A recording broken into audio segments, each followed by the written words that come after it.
Hey, this is Stevie Rochelle from Tough and Metal Sledge. Hey everybody, this is Pat Torpy from Mr. Big. This is Glenn Hughes, the voice of rock. What's up? This is Dave Rude from Tesla. And you're listening to Music Mania. Music Mania. You are locked and loaded on the Music Mania podcast. Thank you so much, man. I love talking about the things that I love, Clint. And for you to allow me to do it with you, I am the Music Mania podcaster.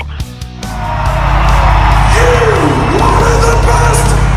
You got the best! We roll tonight to the guitar bite. And for those about to rock, I salute you.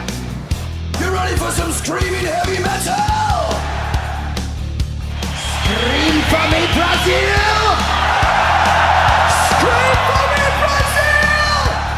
Brazil! We rock!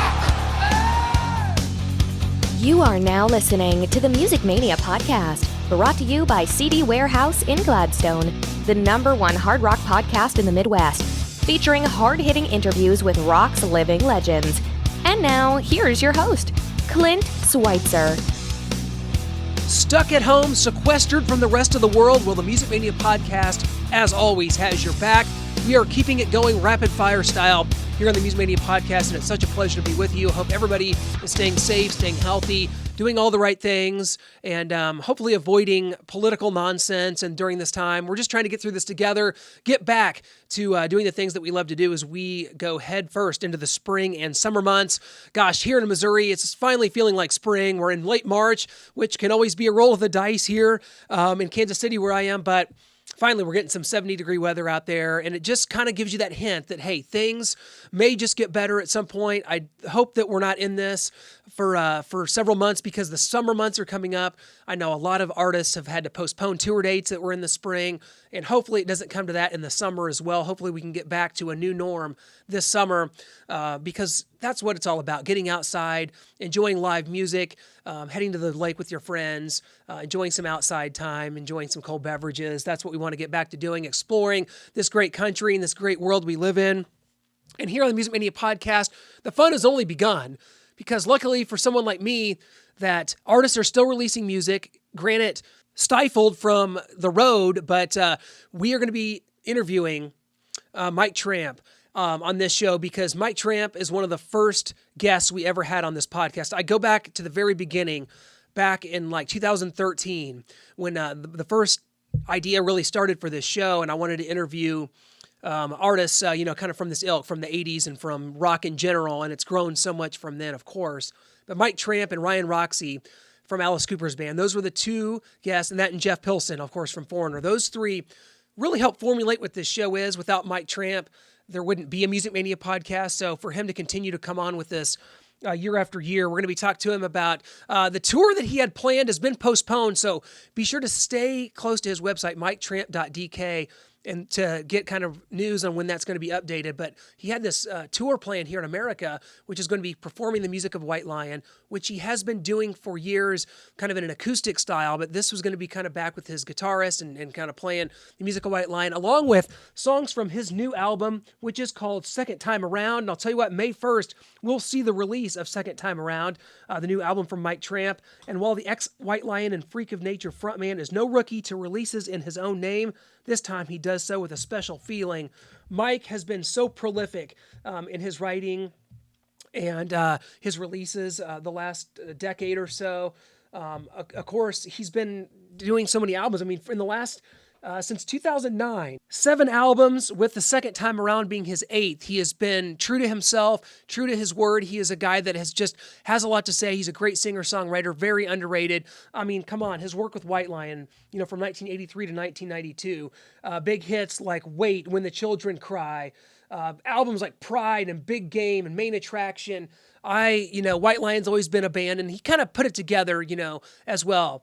There have been different incarnations of White Lion in the last 15 years or so, but Mike has been comfortable in his own skin as a singer-songwriter, traveling the country. I mean, back in 2015, I think it was, Mike was on tour in America, literally with just him, his car, and his acoustic guitar, traveling from venue to venue, driving across the country. I remember meeting him in the back of the Scene Rock Bar in Kansas City before a show, and we did a video interview. at that time, and to be able to just sit with him and talk about it. He is literally driving by himself and driving around the music and interacting with people. It means so much to him. We're going to get into this new album and kind of his idea behind performing the music of White Lion in more of an electric setting coming up as well, and kind of his thoughts. And Mike is someone that, I'll just be honest, I got to spend quite a bit of time with him here in Kansas City during some of the stops he's made. He absolutely he's so knowledgeable about the world and politics and stuff like that. It's fun just to pick his brain. He's got a bunch of conspiracy theories about things like 9/11. So we're going to get into this whole coronavirus thing with him, see what his thoughts are on that. I'm assuming he's going to be joining us from Denmark, his native Denmark. So going to be great to get into it with him. We hope everybody's doing great out there. We've got some great interviews coming up. Just taped one with Jeff Keith from Tesla. Next week, we got Stuart Copeland from The Police. Things have just continued to store for us, and we can't thank you guys enough for continuing to download this show, for continuing to subscribe and leave a star rating. Hope you'll continue to do that. Apple Podcasts, Stitcher, Spotify, Google Play, those are the best ways to get this podcast. So subscribe today. If you've got a smartphone, you've got this show. Cannot thank you guys enough. So without further ado, we want to go ahead and get in to our interview with Mike Tramp, formerly of White Lion. Mike, how are you, my friend?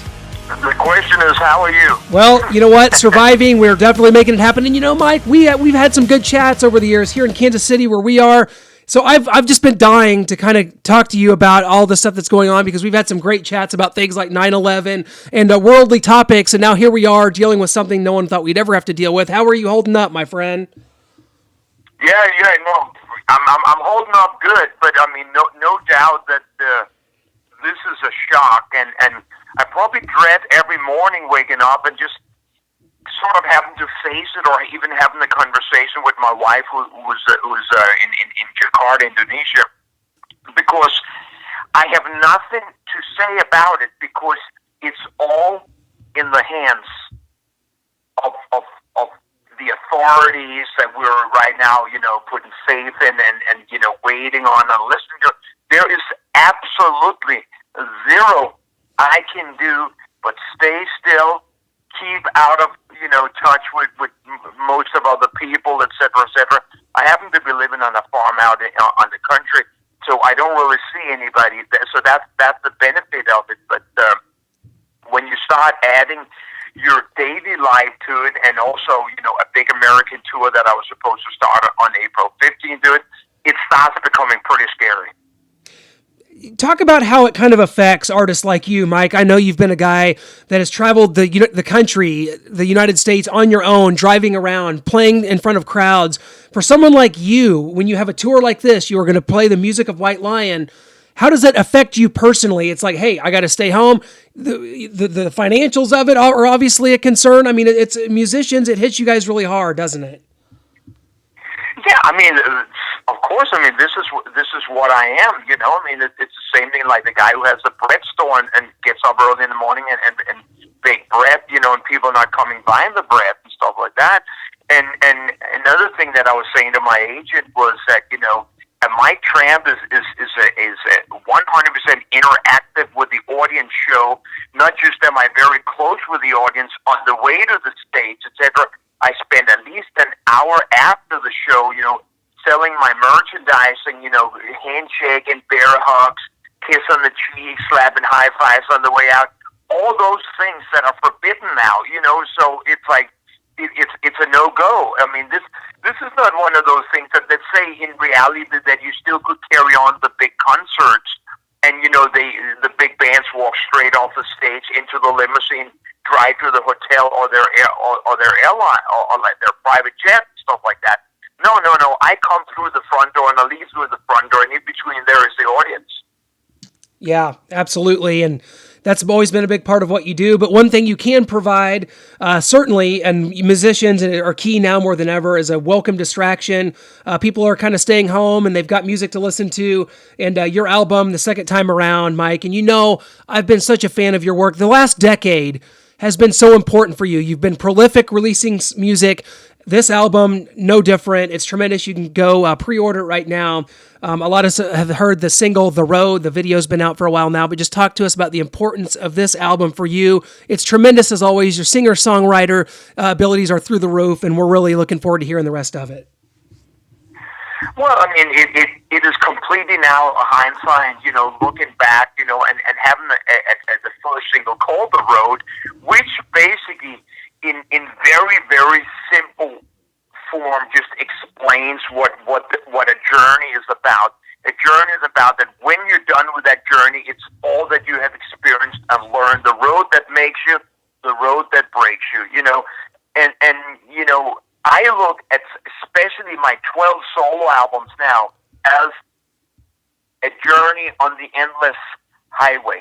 And once in a while, I pull off an exit, and each exit represents an album, a moment in my life, a moment in time where I sit still, I look back at things that I've done, I look into the future of where I'm going, and then I'm looking at the moment that I'm in right now, and that's all sort of explained at each album, because when I started writing my first solo album in '96, Capricorn, I decided that myself, I would always represent Mike Tramp's life on the album. This is non-fiction.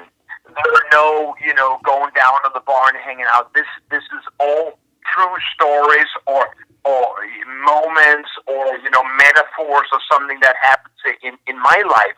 And therefore, I don't ever have to get up in the morning looking in the mirror saying, what kind of makeup am I going to put on today? Who am I today?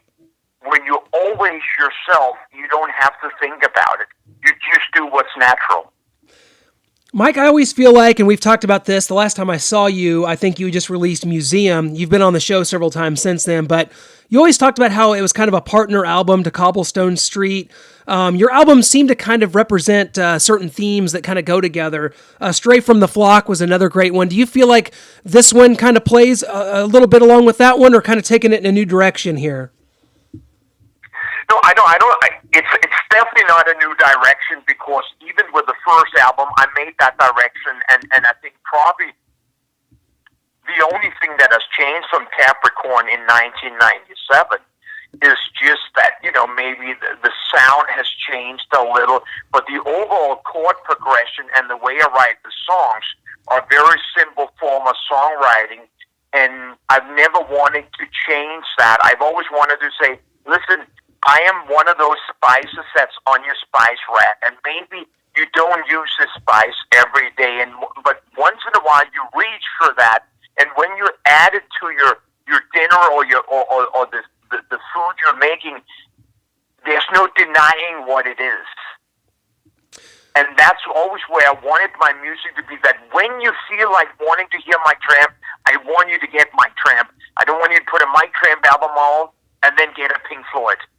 and so it's really just a matter of where I'm at that moment, and because all the songs are written the same way. It's always just me sitting and strumming my acoustic guitar and writing the songs in that format, and when it works there, I know, however, and sometimes I can get into the rehearsal studio and whoever will be my band at that moment and try a couple of different versions, but the song is always the same. And it's just a matter, is it going to go a little faster than when I wrote it, a little bit, but the melody will not change, the chords will not change, the lyrics will not change.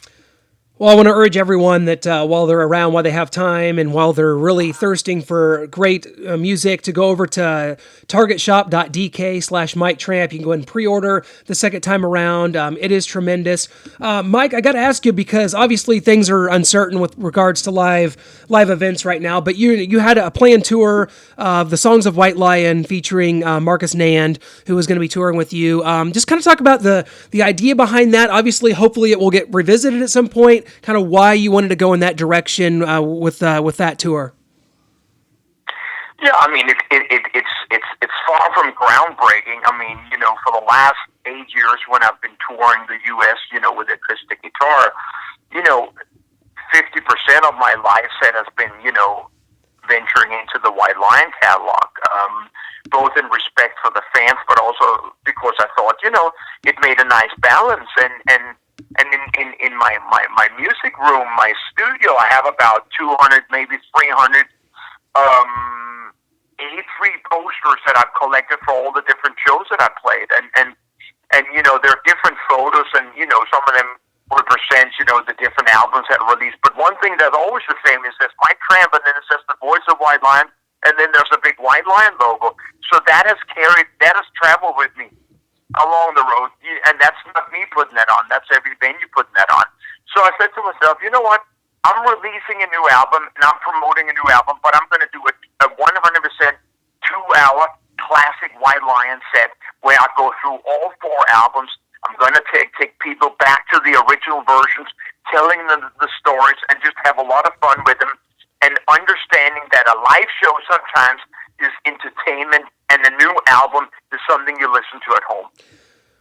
Do you feel like people approach you differently? I mean, when you've been out there and touring the country and playing these shows, promoting your tremendous albums, do you feel like people fully understand kind of is what you're trying to do? A lot of people see you as Mike Tramp, the voice of White Lion. They think about the image of the band in the 80s, but now they see you as kind of different, kind of as a singer-songwriter, as someone that is touring the country on your own and doing these shows. Do people kind of approach you differently? How do people kind of interact with you whenever they see you playing some of these acoustic shows? Well, I think that when I started on the first solo tour in 2012, it was probably 50-50. But with each album and each tour, it's kind of gone towards where I am today. There's a lot of people that even sometimes feel embarrassed when they come up and say, "I like your new stuff much better than White Lion." And I said, you know what? That's fine. We both have grown. I'm just very happy that we're here still together, and so it's great that the fans have also, matured and grown and traveled, and they have the memories of when we met the first time through the White Lion songs, and now they have the memories right now when some of them choose to come back at every tour, and they know they will meet me after the show, and they know they'll get a couple of minutes to say something, and so now I'm part of their life, like they're part of my life. Well, I definitely cherish those moments, Mike. With all that's going on, I mean, a lot of artists are kind of getting creative, doing some online stuff. It seems like someone like you would be perfect for that. Have you thought about maybe doing some kind of a streaming online show or something like that? Well, yeah. I mean, I don't want to sound desperate, and I also don't want to, overcrowd, the whole, my whole thing. I think it's important sometimes. I mean, I'm not a person that posts every day. I know sometimes my little record company wants to post something and there's something else, but sometimes I like to just take a little break. So when I come back with something, you didn't just see me yesterday. Yeah, you're right. It's more impactful. There has to be balance. Yeah, more impactful, and it is from you, and it's always interesting. And I tell you, it's always a pleasure, Mike. On a personal note, you've just been such a huge part of this show for so long now. We can't thank you enough. We'll be definitely thinking about you and hoping that we can get out there and see you soon, and that all this kind of goes by us, and that we'll be thinking more about live shows and music more as we go on. You've been a great voice of reason throughout all this. Thank you so much, and we'll definitely catch up soon, my friend. I'm the one saying thank you. Thank you so much, Brent, for the support and friendship and the remembering that we've met so many times and stuff like that. I mean, at the end of the day, that's what it's about. Well said. Thanks so much, Mike. We'll see you soon. No doubt about it. You got it, buddy. Thank you. We want to thank Mike for coming on with us, talking about all that's going on, how it affects artists like him in the world, and he's just says all the right things. Hey, we got to stay in this together, get through it, and the good times will come back sooner than later. The album, again, is the second time around. It comes out May 1st, unless something were to happen as far as that getting pushed back. But go to Mike's website, miketramp.dk, to get that album. You can go to YouTube, and you can check out the single, which is called The Road. It was released on YouTube about a month ago. There's a great video for it. And of course, go blast some classic White Lion, man. I am such a fan of everything White Lion did. I thought Mike was a perfect frontman for a band like that. His good looks, pop sensibilities, it was just tremendous. I've just been a lifelong fan of the work that he and Vito Bratta did together. I remember getting it. I think the first album I ever had was Pride, which of course is tremendous. And from the White Lion catalog, Pride is really, you think about songs like Hungry, Lonely Nights, Lady of the Valley, Wait, All You Need Is Rock and Roll, Tell Me, When the Children Cry, all their Pride has just got to be, it's one of those albums, I think it's unheralded as far as 80s albums go. So huge fan of that. Hope you'll check out everything that Mike's doing. Hope you'll keep in contact with us, certainly during this time. You can tweet us at musicmania_show. Of course, we're on Facebook and Instagram as well. If you need to send us an email, musicmaniapodcast@gmail.com. And our website is still musicmaniapodcast.com, but we're now also under the umbrella of Ignitro Entertainment. Kind of distributes a lot of our content as well, so ignitroentertainment.com. That's where you can check out our podcast archives, show reviews, and music news as well. So thanks so much for continuing the good fight, because right now we need distractions more than ever, and music is certainly the key. It bridges the gap. So hopefully this interview, this podcast fills a little bit of a void for you during this time, and hope you'll continue rocking with us here on the Music Mania Podcast.